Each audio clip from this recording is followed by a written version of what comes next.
Welcome to Dr. Jimmy's Applied Calculus. Moving into Chapter 7.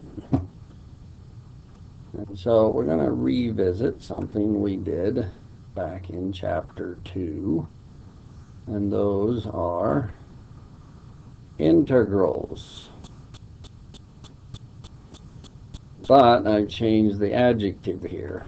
So before we had definite integrals, and now I've used the word indefinite integral.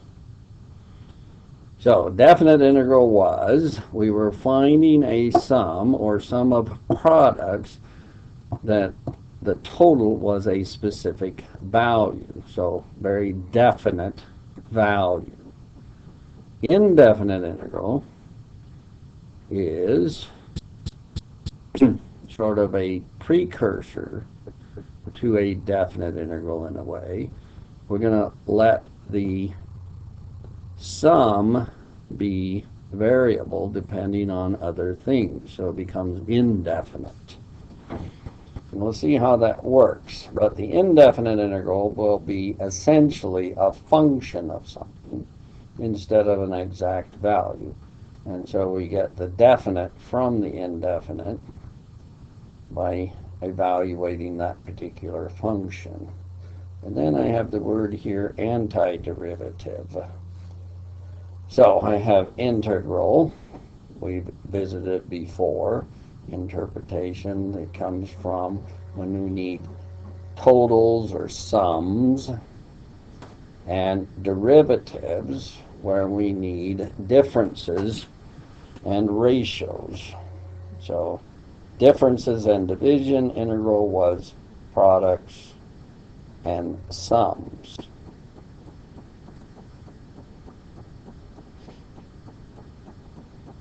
So we're going to look at something which has either name. So we can either, what we're going to look at is either called an indefinite integral, or it can be called an antiderivative.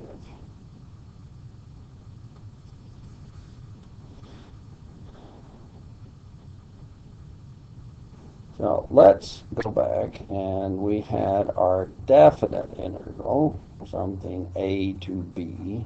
So this s, sum, starting at a, accumulating, ending at b, for some expression f. Okay. So this area, I put the variable t in here instead of maybe an x, but it should be the same area.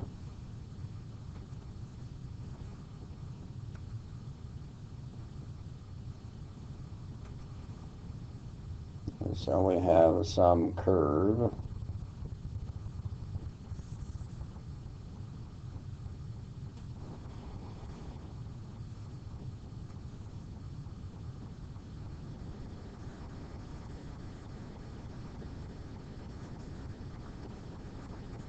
Y, I could have used f of x, f of t, so I'm just changing the variable labels a little. So y and t instead of y and x. But if I did it y and x, I would have the same curve shape. And so if I cut this off at some a, and over here at b,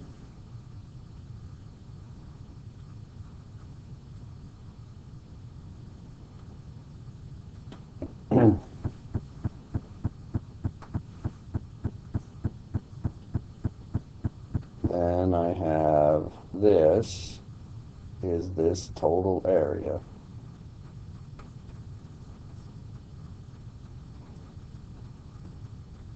Bounded between A and B underneath the curve above the x-axis, or the t-axis in this case. So that's what we looked at with definite integrals. Now I change the label of the axis from x to t because of the area, it won't matter. Y, t, y axis, same picture, same area.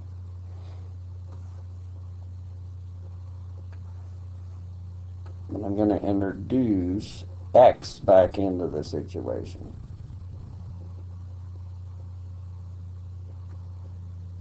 So if I bring x in as a value of t on this axis, and I look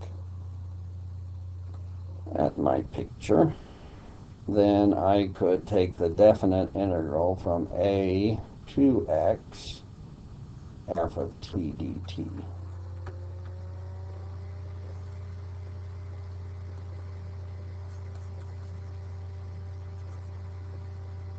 Which would represent an area in the picture, but just the part from a up to x. So I can move x to different places and get different areas. In that way, I've taken the definite integral, and then by varying the endpoint, I have created something that depends on this endpoint x. So let's call that capital F of x. It will be the area that we get a out to x, and then we can move x and get different values of capital F.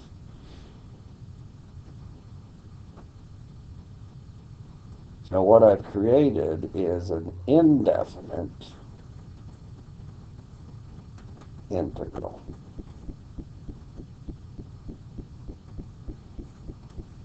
It's the integral, but it's not to a specific value. It has a variable value here. So from the definite integral, I've created a function of x that gives me this indefinite integral. And so if I put in b for x, I get the original total value.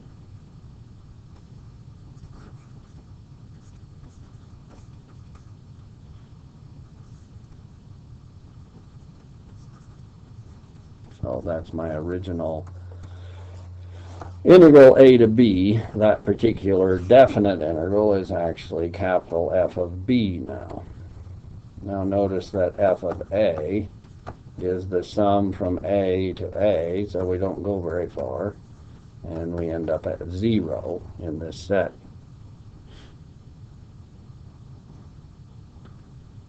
So I've defined something we call an indefinite integral. Now we have to be a little careful here.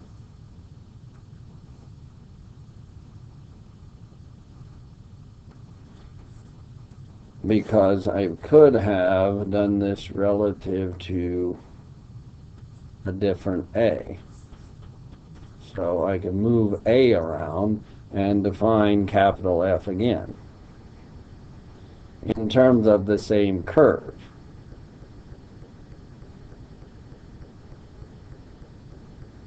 So I've fixed a and said this is going to be my indefinite integral.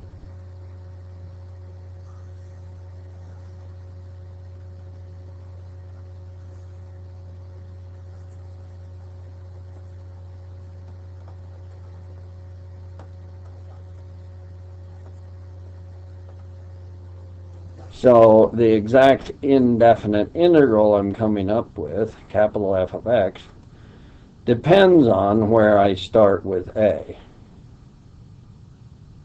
So this is one possible indefinite integral, because anytime I change the a and do a redefinition, I get a different indefinite integral. So any of these we're going to call an indefinite integral, and then realize that there are many possibilities. But if we change this, it's all relative. If we have the area and we move a, it just adds the same area to all the values of x. So really the difference between any two indefinite integrals is a constant area value. So they're almost all the same. They just differ by a fixed constant. So this is one way we can come up with an integral using definite integrals to define something now that varies with one of the endpoints.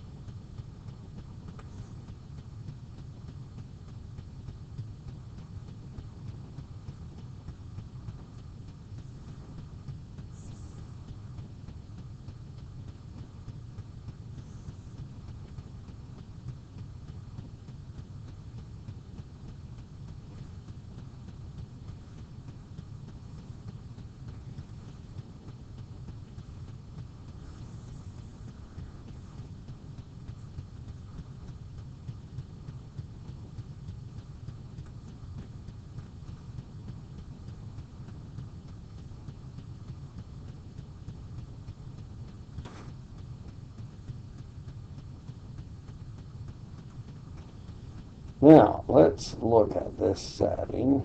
We have the area A out to X.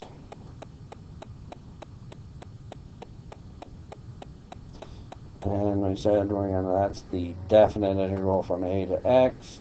And now we call that f of capital F of X.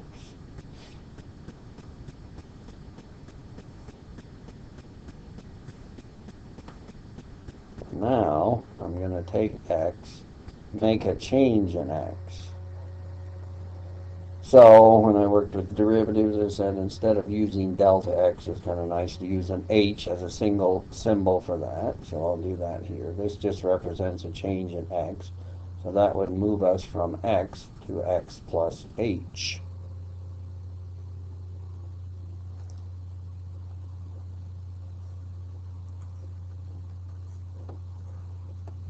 And so now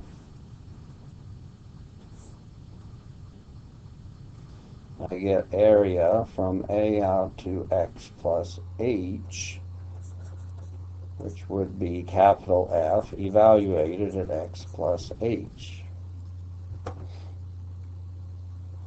So I have two areas, starting at A, ending at X plus H, starting at A, ending at X. And so I see this strip where the one piece of area ends and the next piece going on to the next. So essentially the difference between those two areas in this little strip.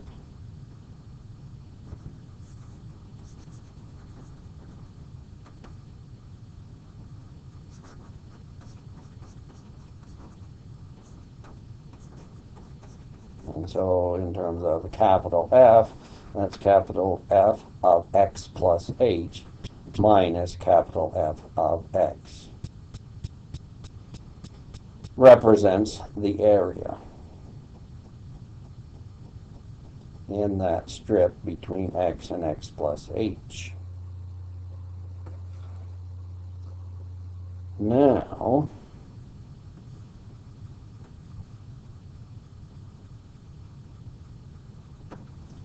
let's take the top of this strip and connect it with a straight line.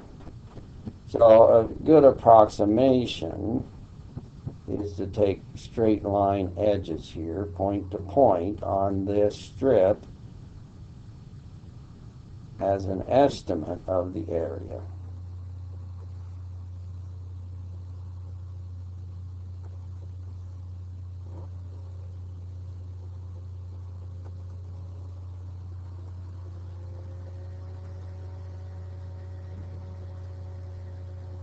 So that little strip now, we're looking at it this way.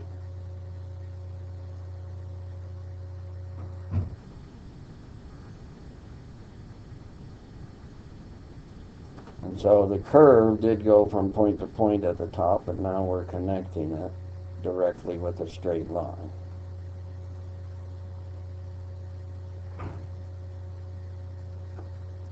And so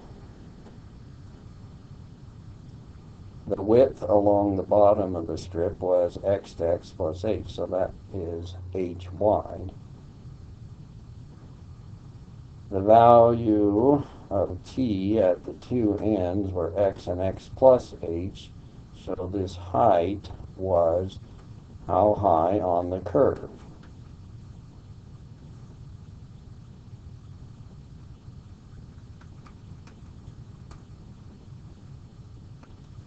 So this figure is this little strip, H wide. It goes up to the curve F of X on one side, F at X plus H on the other.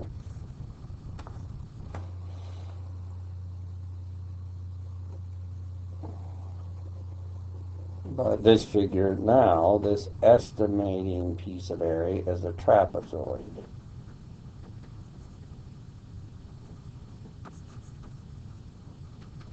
Area was 1/2. Well, it's like a triangle, 1/2 base times height, except if you cut this down with a diagonal, it's two of those. So it's 1/2 base times the height of this between the parallel sides is h. We have a base of f of x, a base of f of x plus h.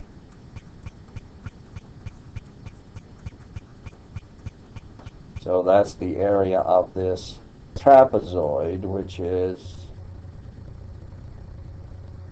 an approximation to the actual area of the strip if we followed the curve instead of the straight line. So in terms of area, a very good approximation.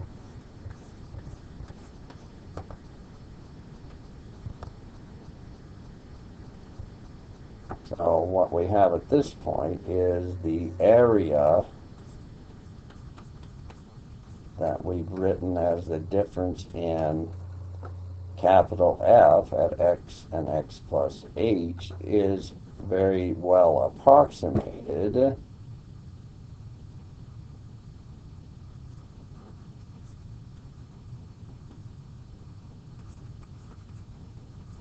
by this trapezoid area.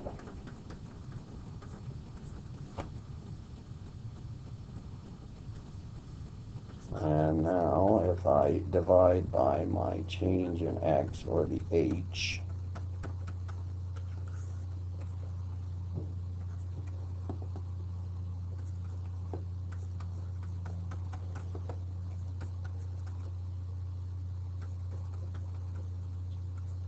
I get an approximation in terms of lowercase f, the original curve, for the change in capital F in terms and change in x.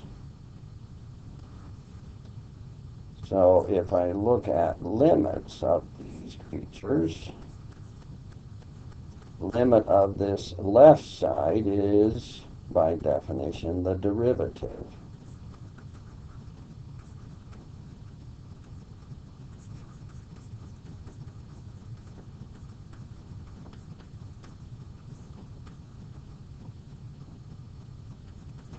And limit on the right side, if I take limit, then this approximation gets closer and closer as h gets smaller. The straight line at the top is more and more closely the actual curve. And so we get the limits are the same.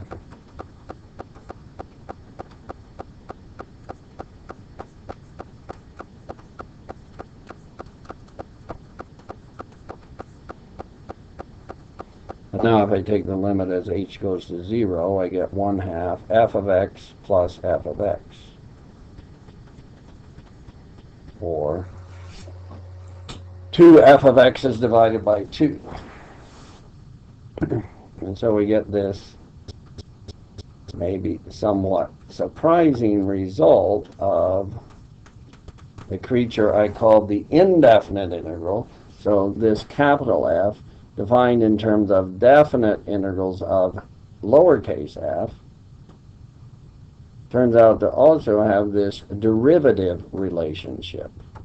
That if you start with the curve, the lowercase f, capital F,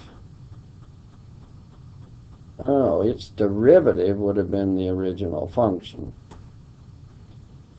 So if we start with lowercase f, capital F would be something that differentiates to f. And so instead of capital F being the derivative, lowercase f is the derivative. So if we start with f, we want to go the other way. And so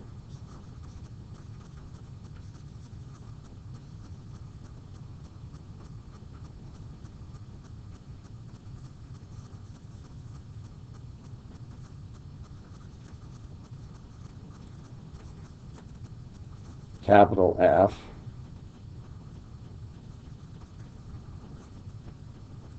is said to be an antiderivative of lowercase f. So if we had capital F, we would differentiate, get lowercase f. But now if we start with lowercase f, we want to go the other way, so it's said to be an antiderivative. And so we say this creature antiderivative is exactly the same as what this creature was we called the indefinite integral. And so what we're looking at here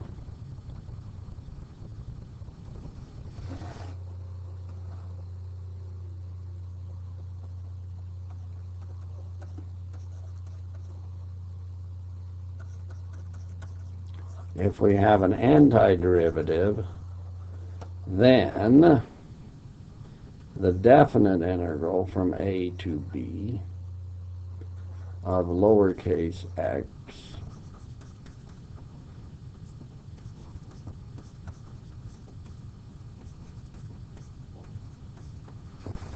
is what we would get from the antiderivative at the endpoints.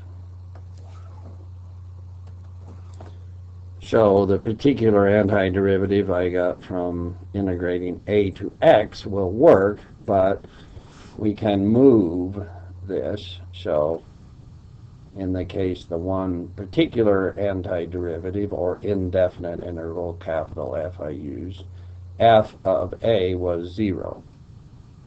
But general capital F possibilities, it might be something else. So we get the difference between f of b and f of a.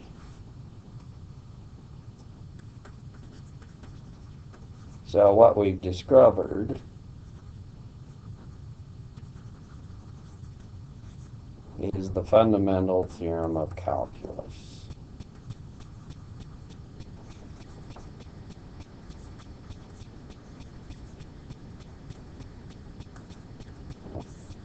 This is one consequence or one particular form of it, but in general this is the crux of what's in the fundamental theorem of calculus, that derivatives and integrals are very much related. They are inverse processes of each other. If I want a derivative, I go one way. If I want an integral, I reverse the process. So now to attack integration, we want to anti-differentiate. So given the derivative, what was the function?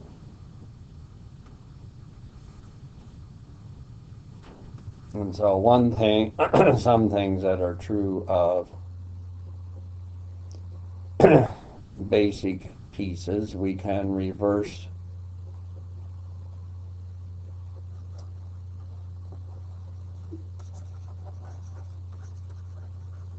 derivative rules. So we could take the power rule for derivatives.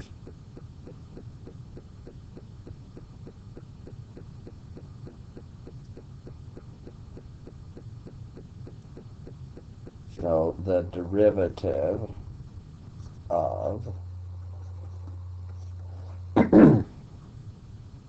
x to the n. So the derivative of x to the n in terms of x, we had the rule nx to the n minus 1. That was a derivative rule. So now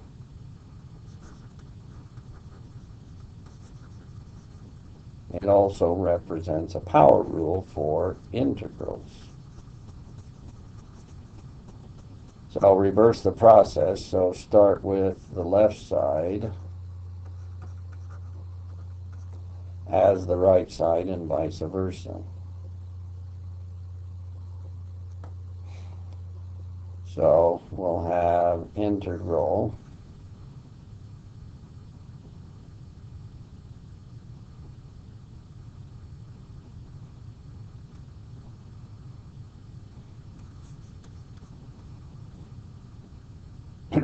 gives us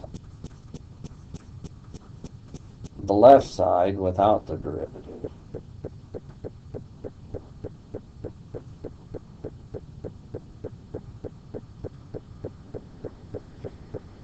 So that's our basic setting.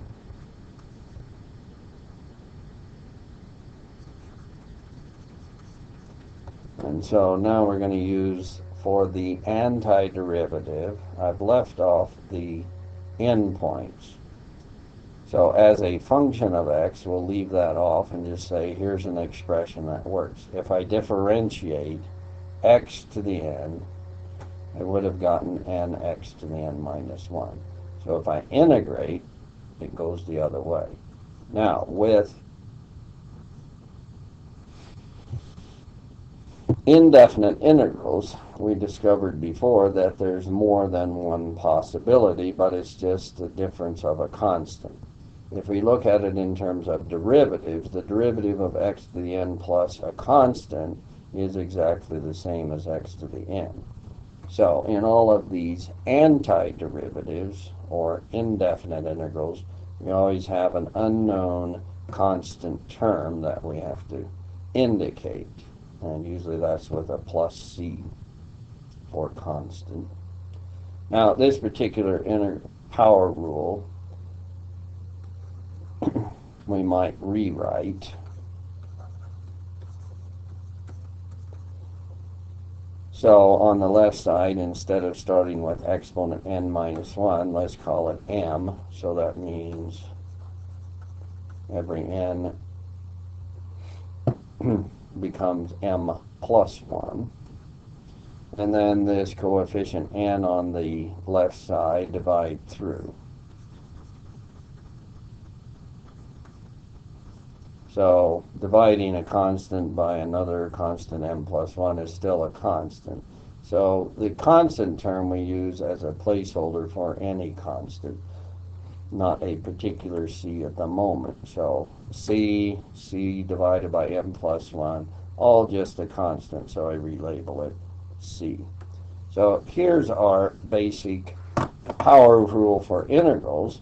But that's the rule that I told you works for the area bounded by a power function back in chapter 2.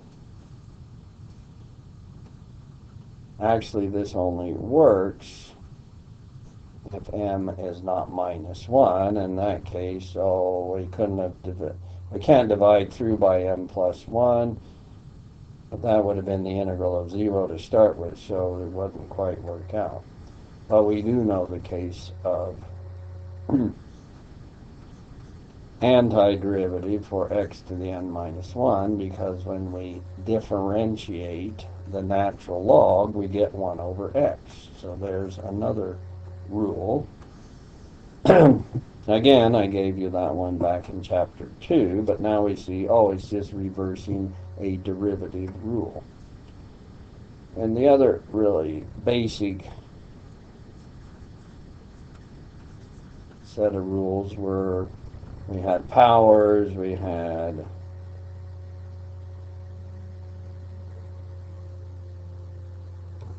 exponentials.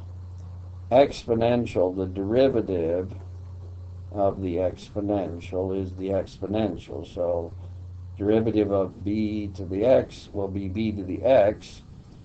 Well, derivative by it would have been times natural log of x. So now to put that on the other side, divide by natural log of x. Now, we're reversing derivative rules. So we have the derivative up here of the logarithm giving us this particular power. We didn't have any derivative that gave us the logarithm. So at this point, it's going to be a little hard to come up with integral of logarithm of x, because we didn't have any place where we ended up differentiating, just ending up with a logarithm. So from our basic pieces, we get the power rule. We get the one exceptional case when the power is minus 1, and then exponentials. So anything made up of terms, we found out that the behavior of the integral is we can add pieces together, it doesn't change the integral or the area, and constant coefficients. So we still use those rules.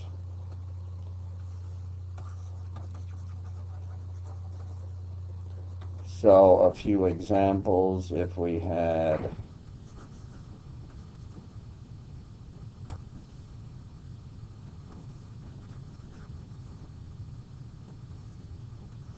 an indefinite integral or antiderivative for 3x cubed minus 2x squared plus x minus 7.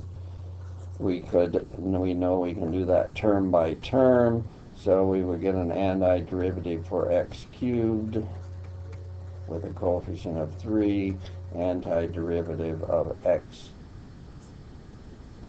squared,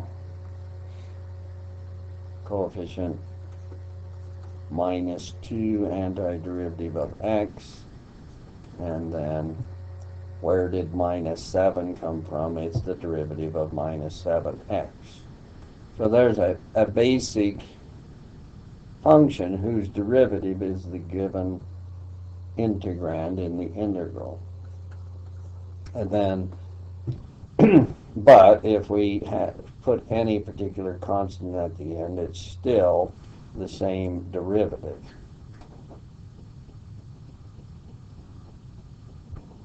So it might be noted that when we go one way, if we find a derivative, there's only one. If we find an antiderivative, there's this whole class of them just differing by a constant.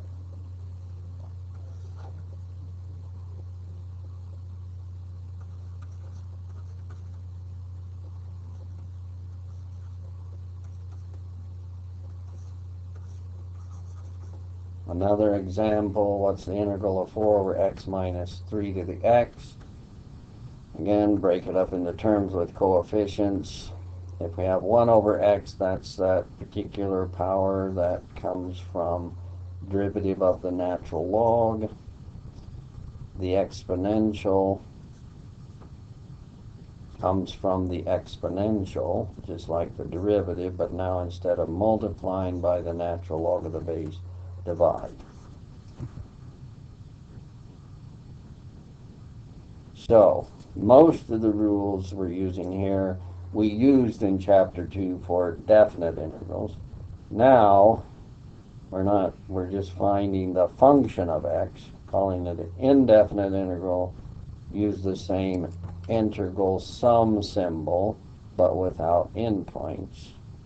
We can also call it an antiderivative because we're reversing the derivative process.